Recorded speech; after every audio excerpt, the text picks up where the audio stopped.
When we find ourselves in seasons of difficulty in our lives, kind of like when the economy is going crazy and we're not sure how we're going to pay the bills and make ends meet, it can be difficult to see a positive outcome from it.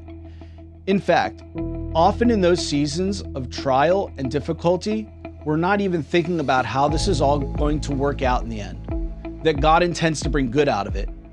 We're just going into survival mode. How do I get through today? And in fact, that is not altogether wrong. Jesus told us not to worry about tomorrow because today has enough of its own troubles.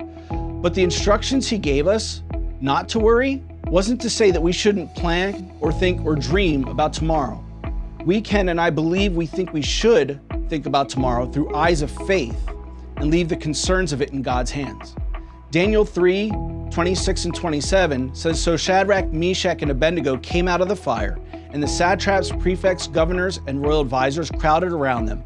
They saw that the fire had not harmed their bodies, nor a hair of their head was singed. Their robes were not scorched, and there was no smell of fire on them." Here in Daniel 3, Shadrach, Meshach, and Abednego didn't start their season of difficulty before a golden image they were supposed to bow to. They started their season of difficulty being taken into exile. Their nation was attacked and they were taken from their own country and became refugees or prisoners of war.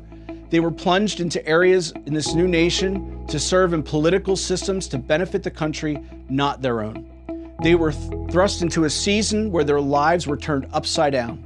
Up until the golden image, it would seem they were able to continue to worship God without breaking the law. But then they find themselves before a golden image, being told they must worship and bow down the gold rather than God.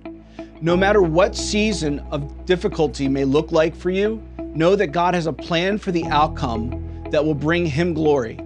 It will be difficult to see right now, but faith says that what Shadrach, Meshach, and Abednego said while standing before the furnace, that God is able to deliver me, but even if He doesn't, I will not bow the knee to any other God. I will not bow the knee because of my circumstances.